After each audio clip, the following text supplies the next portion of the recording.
फैसला को अंग्रेजी में डिसीजन कहते हैं। तजर्बा को अंग्रेजी में एक्सपीरियंस कहते हैं। तवज्जो को अंग्रेजी में अटेंशन कहते हैं। इजाजत को अंग्रेजी में परमिशन कहते हैं। जिम्मेदारी को अंग्रेजी में रिस्पॉन्सिबिलिटी कहते हैं। सलाहियत को अंग्रेजी में एबिलिटी कहते हैं। ख्याल को अंग्रेजी में आइडिया कहते हैं।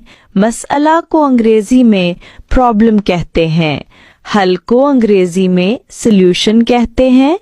राय को अंग्रेजी में ओपिनियन कहते हैं। रवैया को अंग्रेजी में एटीट्यूड कहते हैं। हकीकत को अंग्रेजी में रियलिटी कहते हैं। मौके को अंग्रेजी में अपॉर्चुनिटी कहते हैं।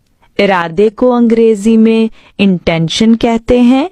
तरजीह को अंग्रेजी में प्रायोरिटी कहते हैं।